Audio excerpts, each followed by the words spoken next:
Hey, it's John Nemo. Welcome back to another episode of Nemo Radio. Wanted to share something that's been a real challenge. It's a process that I'm in right now, and there's so many good lessons from doing this exercise. I thought it would definitely be worth creating a podcast episode about, and that is simply how do you properly convey your value to your clients? This is something where, again, I'm running into this in my own experience and backing up. This is something my business coach has really tried to drill into my head and that I need to listen to more. It's, you win or lose based on client selection. And the quality of clients is the quality of your life. And that is so true. And for any Nemo Media Group clients listening right now, you're my favorite. You're the best. I'm so glad I selected you, right? None of you cause any problems. None of you have ever had any red flags. None of you have ever caused me to lose 1 second of sleep. Okay. There may be some former clients that fit the bill. But anyway, what's so interesting is understanding as part of my own process for, doing done for you LinkedIn lead generation. And that's the service I provide. Okay. And what's been interesting is understanding that how do I really make myself different than everyone else that's doing it? How do I, in a world where everything is a commodity, how do I really stand out? How do I convey value that helps people see I'm unique, different, and better? And the reality is, with our Done For You LinkedIn lead generation service, we are different. We do things much differently. First and foremost, we don't use the same typical kind of spammy, salesy, pushy, kind of generic templated, just, hammer all your connections and annoy people approach, right? That's what a lot of LinkedIn lead gen agencies do, is these just, mistargeted, misguided, kind of misfired messages. Like I got one literally today from someone that said, "Hey, we've identified you. Our CEO personally identified you as a high ticket sales closer. We want to recruit to our coaching company." Blah, blah, blah. I'm like, I don't do that. It's not true. Your CEO didn't look at my profile and go, "Get me John Nemo," right? Like, these are just such bad messages. They're so fake. They're so phony. Or people saying, "I want to have a call with you. I have this service. I think I can help you. Let's get on a call." And you're like, "I don't need it. I don't want it. I'm not looking for it." So again, one of the things that I know makes me different is I use a very different approach for our Done For You clients, is really kind of this permission-based approach, and you're really qualifying the person. You're asking if they even have any questions about this. Like, there's a whole thing that goes into that. And everything we do also is super custom, right? So everything we create is hyper custom, and it's very specific to you. And it's all about putting the real life you through LinkedIn in terms of your profile and the messaging.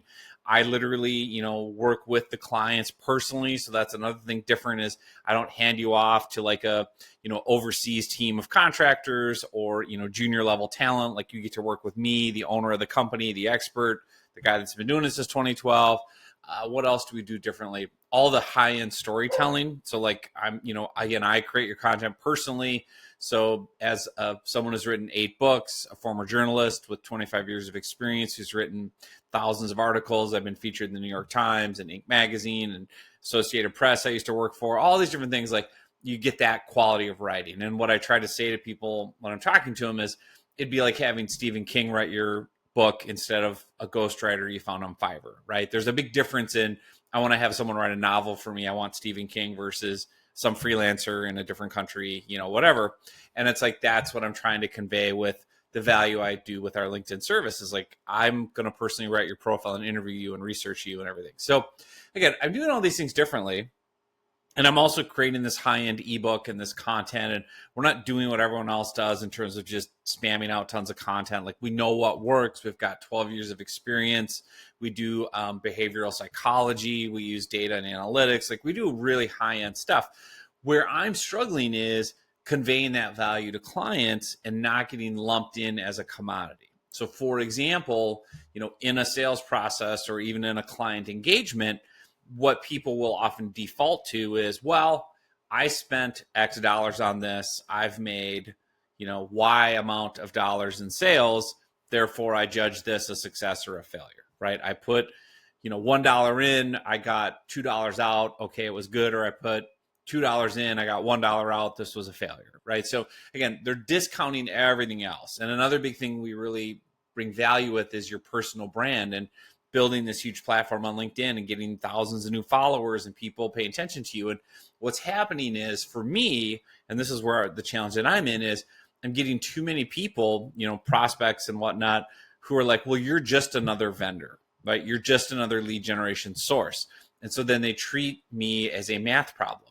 Well, I already buy leads. I want more leads, because that's the thing. Like, you have to look and say, well, what do people come to me for? What do they want to give me money for? If you're a coach, a consultant, a small business owner, like, what is the problem I solve that people always want to give me money for? For me, despite all the different things I do, mindset, webinars, podcasting, content tips, sales trainings, all these different things I love doing, people always, no matter what I do, will come to me and say, hey, I want leads. I want to use LinkedIn to get leads. Can I give you money? So like, I know that I can't overthink this. People want to come to me because they want to get leads from LinkedIn. But the challenge becomes they treat you as a math problem. So, well, I already buy leads over here, and I have, I pay this vendor here, and I pay this service here, and I'm trying this, and I just want to sprinkle a few dollars on you and see what works best, right? And they're like, or if they get in with me and we do the big done for you, and it's ebook, profile, all the custom messaging, all the branding, all the high-end design. And that's the other thing that makes this different is I use really high-end creative talent. Our graphic designer does stuff for Martha Stewart, the New York Yankees, Tim McGraw, right? Our audio and video guy has been hired by Netflix to do documentaries. So, amazing quality talent. But what's really interesting is I'm kind of not really conveying that well enough in terms of my whole process, the way that I obviously sell to clients, the way that I educate clients, the way that I bring them on board, updating them throughout the project. Because what ends up happening is that someone boils it all down to a math problem. Well, John, I spent $2 with you. I got $1 back. This is all an epic failure. And I'll say, well, wait a minute. Like, what about all the deliverables? What about the 5,000 word ebook I personally wrote that, it was designed by the guy that did this for Martha Stewart? And what about this high-end profile? And what about the, 10,000 new people that you're connected to that are your exact ideal prospects and, that are your leads? And what about the 648 conversations we have going right now with people that are in different phases of the buyer's journey? Like, some are getting educated by you, some are, wanting to book a call, some, and it's finding these clients who are like, well, no, I just want leads. I don't care about any of that. I don't see any value in the branding. I don't see any value in the content. I don't see any value in the authority I have. I don't see any value in the, niche that I now occupy, where I'm kind of looked at as the expert in my space. I just want money in, money out. That's all I care about. So I've really tried to address that, because now that's not to say that I don't have clients who get it. And when I say get it, I mean align with my view of what works best. So the clients that really get it, the clients that I love, they view marketing as an investment. They look at it and say, well, yes, I'm investing with you because I want leads and I want new deals and I want business and I want revenue, but I'm also investing in building a powerful personal brand, building out a huge, following on LinkedIn of, oh, by the way, my exact ideal prospects, where I can nurture them. I'm playing the long game. I'm not worried about instant gratification and, microwave leads. I want people who are, and this is the other thing that makes us different, is super high quality leads. The typical lead that we provide through LinkedIn lead generation is going to be someone that looked at your profile. It really resonated. They really liked it. They've read messages from you. They've read a 5,000 word ebook about you and your story, and then seen you demonstrate expertise, solve a problem they have. And they've looked at, whatever other content you've put out, and they want to talk to you live because they have a need right now to talk to you about this challenge. So those are the types of leads we get for our clients, as opposed to, I scraped a bunch of names off LinkedIn. Here's a bunch of phone numbers and emails. Go spam them and bother them, right? So we do have clients that say, yeah, I get it. I'm playing the long game. I know that this is going to work, as a brand building, platform building, long-term, adding, hundreds and thousands of people in the world to my email lists, my LinkedIn followings, all these different things that are going to pay off over the long term. What if 10,000 more people knew about you by the end of this project and knew who you were and what you're all about, and they fit your ideal client? Is that valuable to you, right? So I do have clients that get that, and they're the best clients because they're like, yeah, well, I've put in $2 so far. I've gotten back $1.50, but I've also got all these other things going and percolating. And, another thing that's really interesting is we've had multiple clients where they make sales after we stop, like after the engagement's done. My favorite example of this is Catherine Bishop, who's an accountant, a bookkeeper, and a CPA in North Carolina, where I got an email from her 2 years later that said, hey, I thought you turned off the campaigns. What are you doing? I'm still getting clients from LinkedIn. And I'm like, I did turn off the campaigns from 2 years ago. Catherine's story was the best because we started, it was a quick done for you project, 90 days. And she got so many new clients within 90 days. She told me, turn it off. I can't keep going. I have too much new business. In fact, her husband quit his day job and came to work for her because she had so much revenue and so many new clients coming in. So that was 2 years ago. We just turned it all off. I'm like, greatest problem ever, greatest case study ever. I'm happy to stop the service just as long as we can use that as testimonial. And to her credit, she's like, of course, yeah, like, of course I'm gonna sing your praises. So 2 years later, I get an email like, yeah, I'm still getting leads and people want to work with me from LinkedIn. And it's from messages I sent 2 years ago. Because again, LinkedIn, the long game, it's like someone logs in and they remember something triggers them, or they look in their inbox like, oh yeah, I need to talk to that person. I remember their stuff was really good. I want to talk to them. So again, how do you convey all that? In my situation, how do I get out of this box of being a commodity, a math problem, just another vendor? And how do I really convey the real value that I can bring a client? The same might be true for you if you're a business coach, a consultant, a small business owner with a specific type of product or service. And again, how do you put value on what you do beyond just the numbers? And this is where you really get into some interesting things about, like, say, for instance, luxury brands. So one of the ideas being, well, do you want to be a Toyota or a Lexus, right? Did you know, my business coach was telling the story, Toyota and Lexus are actually the same car. They literally are built in the same factory. They have the same chassis. They have a little bit different design or whatever, but they're basically the same type of car. It's just the branding is different, right? The value associated with the status associated with Lexus is different. And so again, if you look at BMW or Porsche or Ferrari versus, Honda, right? Like, they're both cars. They both can get you where you want to go. But if you're in the market for a new car, you don't walk into a Ferrari dealership and go, well, what can you do on the price? Because I can get a Honda for $27,000. Like, why would I pay $250,000 for your Ferrari? Like, you don't even have that conversation because, again, they've built such a powerful brand with Ferrari and there's so much value associated. It's like, yeah, you don't even, if you have to ask the price, you can't afford it. And of course, they're not negotiating. Similar with Apple, right? Apple's built, and I'm a huge Apple fanboy.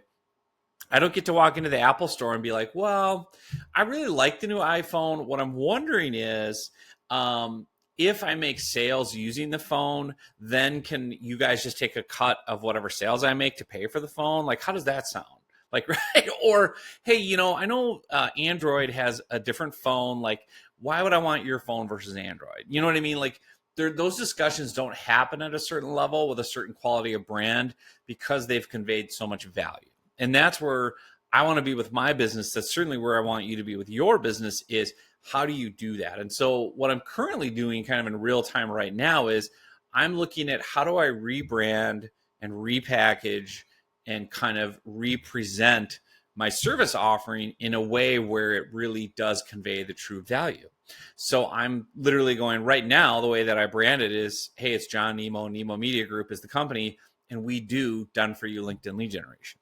Like, it's just the name of a service. It's like saying I do window cleaning, I do car detailing.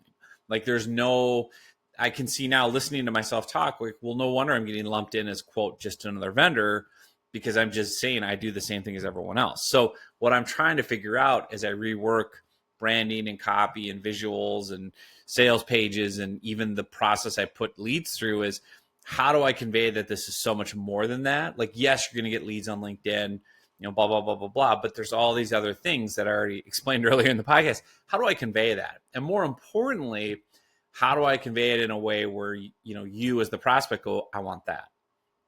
If you think about this, and I always try to put my, head into a prospect's mind, because again, if you know how people behave, if you know why they do what they do, then you can reverse engineer that to, sell them the product, sell them the service, solve the problem. And so people will act, very clearly for certain emotional or behavioral reasons. So if I just think out loud, I will act to escape pain, right? If I cut my arm and I'm bleeding, I'm not going to negotiate where the best deal is for my health insurance reimbursement. I'm going to go to the nearest ER and be like, fix me, I'm bleeding, I'm in pain.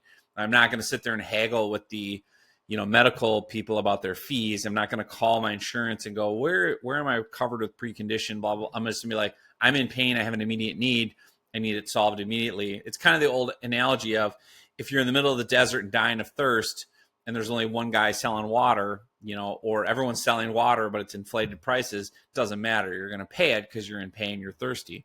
We run into this in amusement parks, right? Or captive environments, vacation places, cruise ships, wherever, where you're just like, this is obscene how much they're charging for it, but what am I going to do? I got to eat, I got to drink, So, or baseball games. I go to a Minnesota Twins baseball game. A beer is now $14, right? It's like, well, I guess I don't really need a beer then, but even a soda is like $8, $10. And the reality is it costs them pennies to actually to run that. But again, captive environment, what are you going to do? So one is, we know people act to solve a problem quickly. Okay, well, I'm helping them get leads. That's a key problem.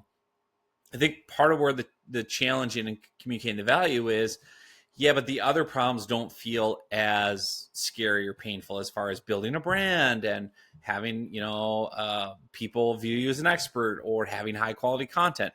However, another behavior that people will act upon that we see every single day is people want to elevate their status. They will buy something. They will literally wear something. They will drive a certain kind of car. They will, paint their house a certain color. They will, buy a certain brand of TV to elevate their status.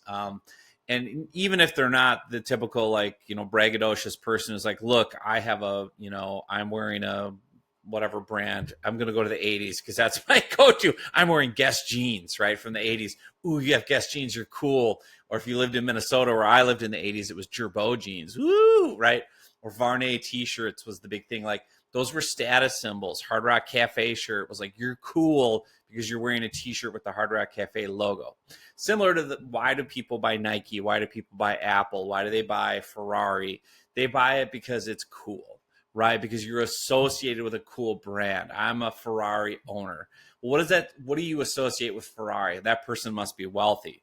They must be super successful. They must be, super whatever else, right? Like, you're associating things with those brands. People who want that status will buy those products, right? As opposed to someone who drives a Honda, they might be a billionaire, but they're not, using their car for status, right? They might do something else. They might buy a private jet, whatever. So again, how can you position your service, your product, to help elevate someone's status? So that's what I'm looking at with the LinkedIn lead generation services and our client experience of, how can I elevate the client's status? What can I do for them that's going to make them excited to kind of share and show off and tell their friends, yeah, I work with John Nemo as part of XYZ program, right? You think about even in coaching where someone's like, you think of the biggest brand names in business coaching or life coaching. Tony Robbins is one. Well, I'm a Tony Robbins certified coach, or I went to Tony Robbins live event. People say that and they act like they got a PhD, right?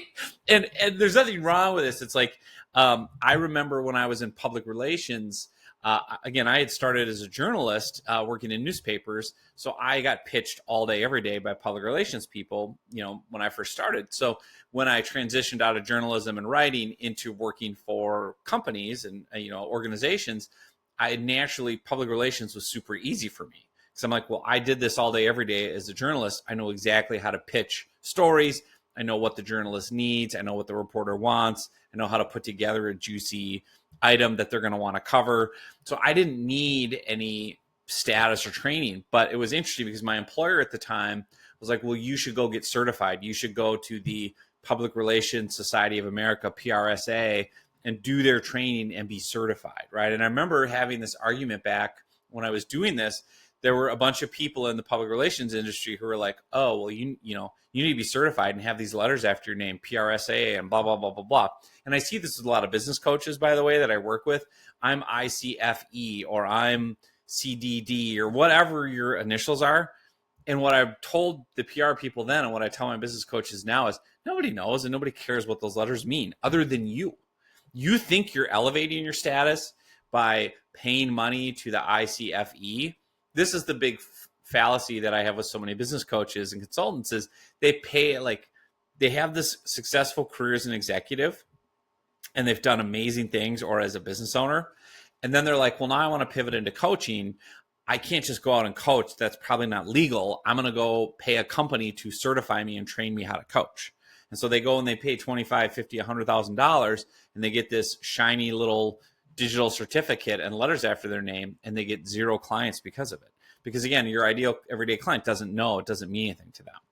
What you have to really understand your audience with that kind of stuff. Now, people are acting that way though because they want to elevate their status. You know, if I'm in public relations and I want to feel important, if I'm PRSA certified, whatever the thing was, I can feel important about myself. I paid this money. I elevated my status. The pain point's going to come in when they realize journalists don't care. It doesn't matter to them. It doesn't really do anything, right? Same with the coaching. Sorry, I'm going to burst your bubble here to all my business coach clients who I love. Nobody cares that you got all these certifications. Literally no one cares. People only care about themselves and solving their problems. They care much more about, do you have practical experience helping people just like me get an outcome that I want? Do you demonstrate expertise? Would I like you? Would I enjoy working with you? What's your personality like? Do I think I could open up to you? Are you transparent, authentic? All the things that go into human relationships are what matter, right? And by the way, you can demonstrate all your expertise online with content and videos and podcasts so that people can see you're the real deal. They're going to buy based off that, not based off certifications you have. Now, it's different in certain industries. If you're a doctor, yeah, I want you to have every letter in the book after your name if you're doing surgery on me. But otherwise, I don't care, right? If you're a coach, like my coach didn't graduate college. He went to 1 semester. He has no degrees, right? My coach failed English 3 times. He stuttered as a kid, and he's told all these stories. By the way, my coach coaches Disney, DreamWorks, Google, all the biggest brands on the planet, and me. And by the way, guess what he does for a living? He speaks for a living and he writes books for a living. And this is a kid who failed English 3 times and stuttered and never dropped out after 1 semester of college. And he's built and sold multiple businesses. And he has clients doing $300 million a year, just personal revenue, and then these big companies, and then people like me. I hired this coach based on his book that he wrote, because everything in his book resonated: his personality, his story, his sense of humor, his communication style, and the content of it. I was like, I love it. I love his tips on branding. I love his tips on marketing. I love his tips on messaging. I want to use this guy, and I love his story. He's an underdog. He overcame all these obstacles. I resonate with that because I'm not perfect and I don't have all these accolades and degrees. And so again, that's just a good point of but I also like elevating my status. What did I just do right now with you? I elevated my status by saying, well, my coach works with Disney and Google and DreamWorks and Twitter and whatever. It makes me feel excited to brag about. Well, I get to work with a guy that works with them and me. See what I just did there? So again, back to my own lesson here, what parts of your business can you kind of showcase to help elevate your status, right? So maybe in my case, I could play up more of my credentials and background in terms of where I've been featured. Like LinkedIn has featured me multiple times on their official blog. I've been featured by the New York Times. I've been featured by Social Media Marketing World, right? Social Media Marketing Examiner, Inc. Magazine, Business Insider, and maybe there's something there where it can say, yeah, I hired the LinkedIn guy that has been featured on these places. And oh, by the way, I get to work with him personally. There's something there that I got to flesh out on my brand, right? In my approach. So again, it's a fascinating topic. It's kind of an endless thing. I want to give you another insight too of how I've been working on this, because I don't think people take advantage of the tools that they have now as I'm recording this. So what I did was I used AI. I went into ChatGPT, and then another tool I use is called Claude. And I basically told it, even though I have a great business coach and he's helped me with all this, I went in there and I basically did a brain dump. And I said to ChatGPT and Claude AI, hey, here's everything about my business. And I, shared my website, my bio. I uploaded my books because it can read your books on the spot as PDFs. Read all this information about me. Here's who I am. Here's what I do. Here's my background. Here's my bio. Here's my accolades. Here's the books I've literally written on LinkedIn Lead Gen. And then I said, now here's my challenge. And I laid out everything I'm talking about on this podcast. And I said, help me, to better convey the value. Give me specific steps. And it did. And each one gave me, here's your steps and here's what you need to do. And then I said, okay, that's really good. I like this. I don't like that. For this step, help me write better copy, write copy for it. And it wrote copy. So it literally did it for me. And this is in the matter of probably an hour or two playing around with AI doing this. I got all this new content written, sales pages, emails, bullet points. I asked it, write the best one-liners you can about this, right? So it would write stuff like, we don't just rewrite your profile, we put you as the pinnacle of your profession. I mean, stuff like that, where it's like, oh, this is status elevating. This isn't just a profile rewrite. This is a, whatever, supercharging your brand, or I can't remember what the copy was, but it was really good. And again, AI created it all instantly. I didn't have to come up with it. I had to sit there and rack my brain and try to create copy. It was really understanding the value of this tool to speed up the process. And again, I gave AI, and one of the key things you have to do is give it an identity. So I basically said, act as my business coach and as an expert in personal branding, marketing, whatever. This is the challenge. This is what I want to do. And then it was able to be like, oh, okay. And then I said, now act as an expert in LinkedIn lead generation, and here's the common challenges I'm running into with prospects. Here's what makes me different than the competitors. How can I better convey that? And it's like, oh, do it this way, do it this way, do it this way. I'm like, okay, now write copy that would illustrate that. And I also said, but here's my target audience. It's small business owners, business coaches, and consultants. It's not big corporate behemoths. So write it in a language that would resonate with them. Oh, okay. And it did. And it was so amazing to use that tool. And again, it takes refinement and it takes, a kind of discerning eye, but that's the quality and the value of what we have at our fingertips today, that in the 1980s, I'd be spending a month trying to figure this stuff out, talking to all these different people. So all that said, thanks for letting me workshop and process my own rebrand. It's been a really exciting time, and it gets me really fired up about how to kind of better convey my value moving forward. And I know it's going to lead to better clients, and it's going to really help the business scale and grow and, deliver even more. And again, I think that's the key lesson for anyone listening, is like, you've got to find ways to do that, to really stand out from the sea of sameness, to not be a commodity, to not be, quote, just another vendor, or, quote, just another coach, because then people start haggling with you on the lowest common denominator, which is stuff like price, whatever it is, guarantees, all these things. Whereas when you are Ferrari, Apple, BMW, you're not haggling on price. You're jumping through the hoops they want you to jump through, because you're the best at what you do and you've conveyed that value. So there you go. Hope you found that helpful. Thank you so much for listening, and we'll see you soon on another episode.